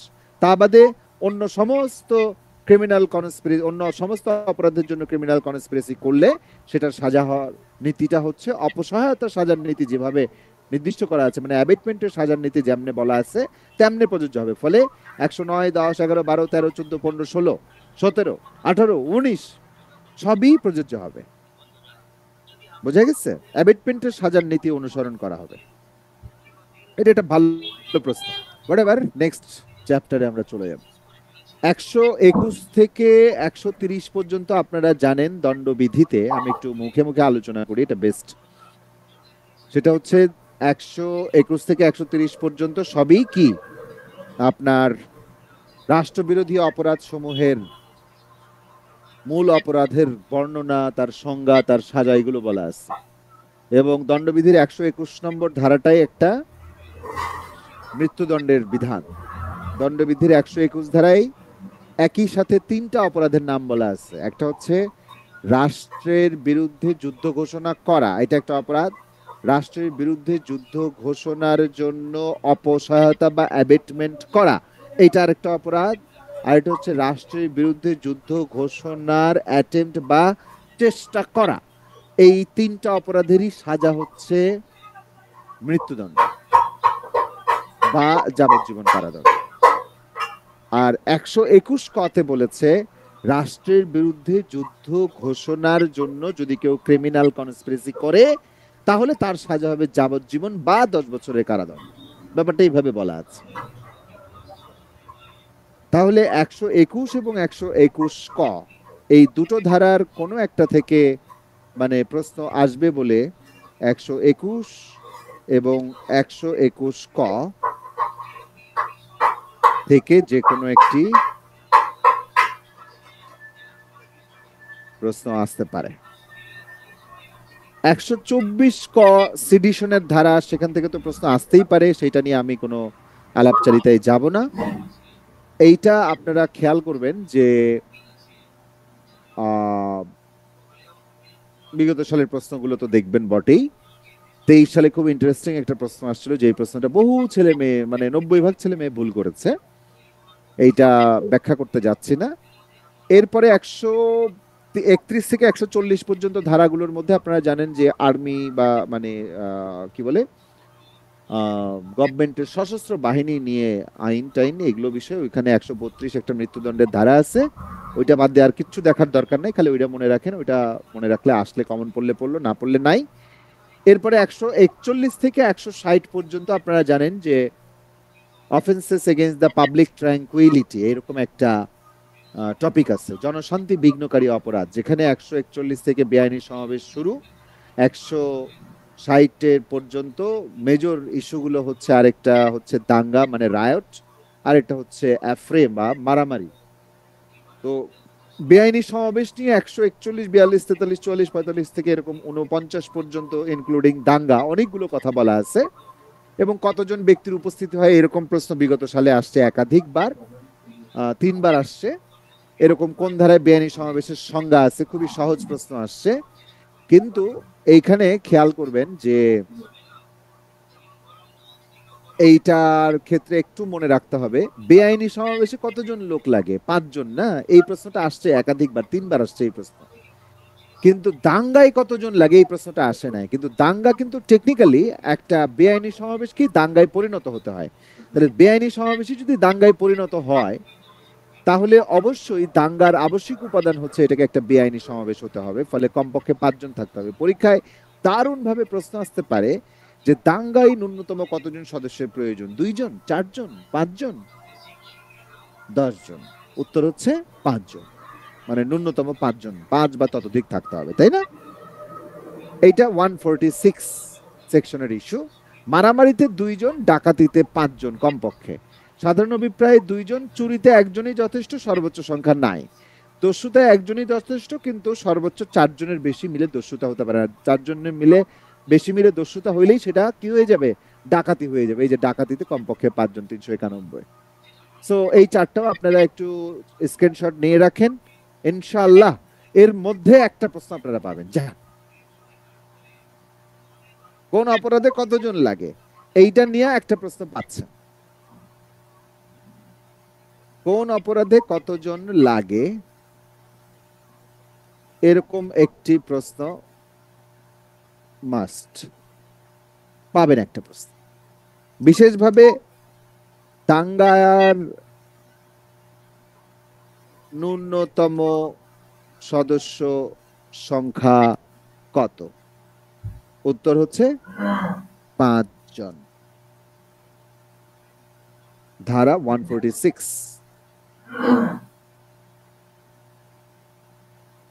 এরপর হচ্ছে সাধারণ উদ্দেশ্য 149, বুঝছেন? এই 149 নিয়ে একবার মাত্র প্রশ্ন আসছে, সেটাও 2020 সালে আসছে। 149 থেকে একটা প্রশ্ন এবারও আসবে, ধরে রাখেন। 149 শুধু ধারাটাই আমি উল্লেখ করলাম।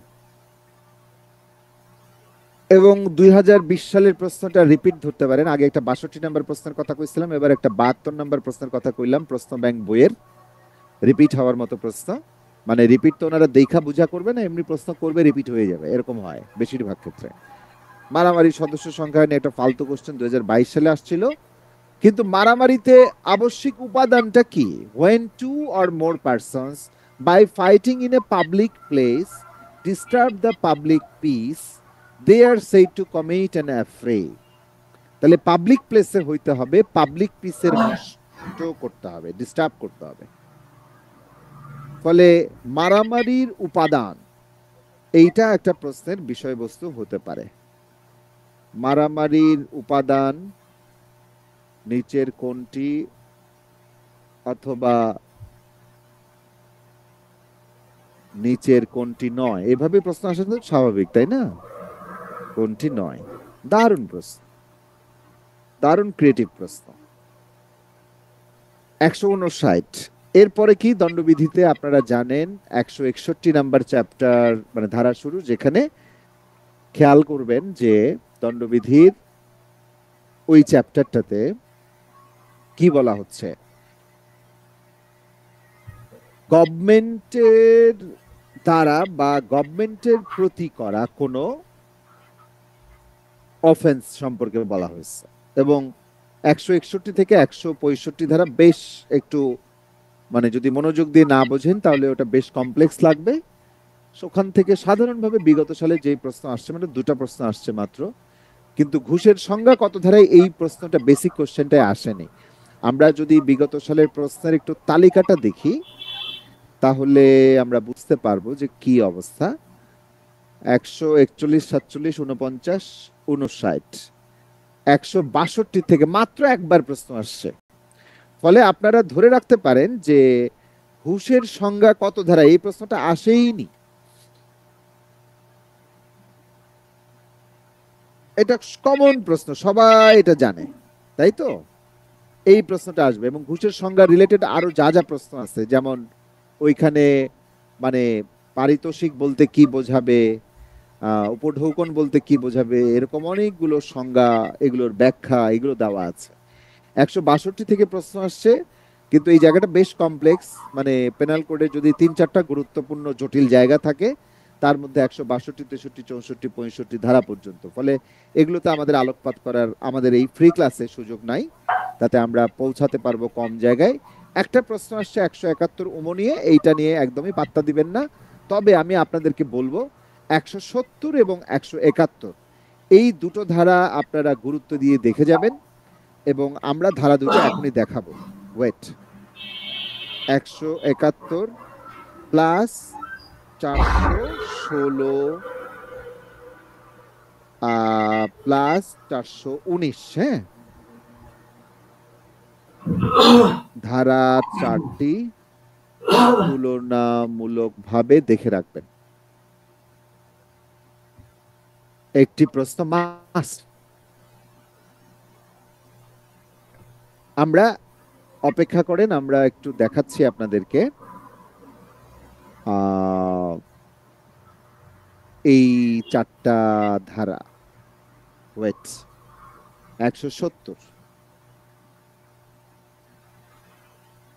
170 ধারা কি বলেছে? প্রশ্ন কিন্তু আসেনি, খেয়াল করবেন। 170, 171 প্রশ্ন আসে নাই। সরকারি কর্মচারী বলে ছদ্মবেশ ধারণ করা, পার্সোনেটিং এ পাবলিক সার্ভেন্ট। কোন ব্যক্তি যদি কোনো পদে অধিষ্ঠিত নয়, ধরেন আমি একটা পুলিশের কনস্টেবল না, এটা জানা সত্ত্বেও সেই পদে অধিষ্ঠিত রয়েছে বলে আমি পরিচয় দিলাম যে আমি একজন পুলিশের কনস্টেবল, কি একটা সেকেন্ড অফিসার, অন্য অথবা অন্য যে ব্যক্তি যেই পদে অধিষ্ঠিত আছে, নিজেকে সেই পদে অধিষ্ঠিত সেই ব্যক্তি বলে ছদ্মবেশ ধারণ করে, এবং এইরূপ মিথ্যা ছদ্মবেশ ধারণ করে সে পদের অধিকার বলে কোনো কাজ করে বা করতে চেষ্টা করে, তখন সে 2 বছর পর্যন্ত যে কোনো মেয়াদের কারাদণ্ডে দণ্ডিত হবেন। ওকে, খেয়াল করবেন। ছদ্মবেশ ধারণও করতে হবে, প্লাস ছদ্মবেশ ধারণ করে ওই পদের অধিকার বলে কোনো কাজ করতে বা কাজ করার চেষ্টা করতে হবে, তখন সে 2 বছর পর্যন্ত কারাদণ্ডে দণ্ডিত হবে। 170 171 বলছে প্রতারণামূলক উদ্দেশ্যে সরকারি কর্মচারীর পরিধেয় পোশাক পরিধান করা অথবা ব্যবহার্য প্রতীক পরিধান করা, wearing garb or carrying token used by public servant with fraudulent intent। এখানে কি বলছে?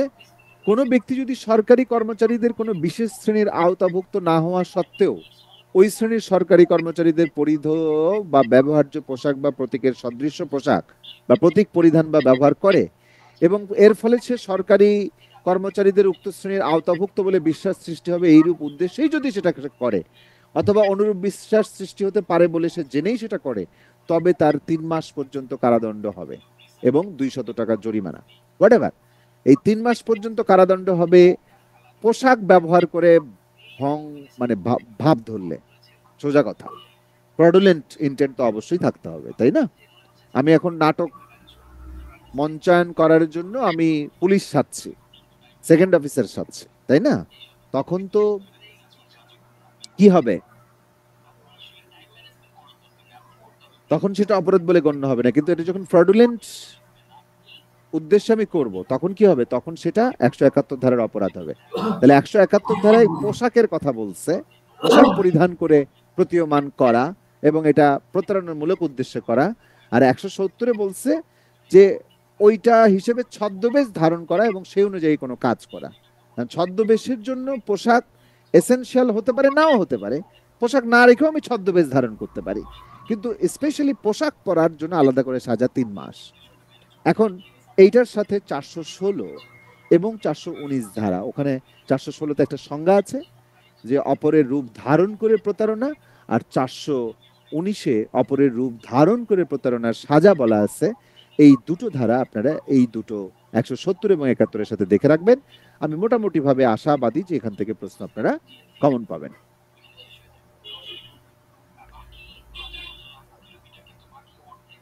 আমি একটা ছোট্ট গ্যাপ দিতে বাধ্য হচ্ছি। The recording has stopped. আমরা 15 মিনিটের একটা গ্যাপ নিব, আমার এটা নিতে হবে। আমি অনেকক্ষণ আগে থেকে আমাদের রেগুলার পেইড ব্যাচেরও ক্লাস নিচ্ছি, একটু টায়ার্ড আছি। 10টা 24 বাজে, 10টা 40-এ আমরা সবাই আবার ক্লাসে আসব। আমরা যতটুকু পারবো 11:30 পর্যন্ত চালিয়ে যাব এবং আশা করি এর মধ্য দিয়ে আপনারা অনেকগুলো ভালো ভালো প্রশ্নের সন্ধান পাবেন। আমি আশা করবো যে আপনারা সবাই থাকবেন, আবার ফিরে আসবেন 10টা 40, ম্যাক্সিমাম 10টা 45। মানে আমি 10টা 45 না, আমি তার আগেই চলে আসব, কিন্তু আপনারা 10টা 45 ঢোকার চেষ্টা করেন, তাহলে আরো কিছু মূল্যবান কথাবার্তা পাবেন। সবাইকে ধন্যবাদ।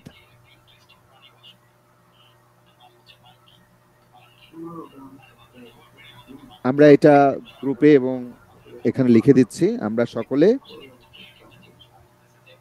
আবারও 15 মিনিট বিরতির পর 10টা 42 ক্লাসে ঢুকবো। একটাই কার্যত 20 মিনিটই ধরেন। হ্যাঁ,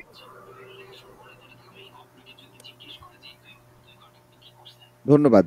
আপনারা এর মধ্যে রিফ্রেশ হয়ে নেন, একটু খাওয়া দাওয়া করা লাগলে খাওয়া দাওয়া করে আসেন, এগুলো করেন।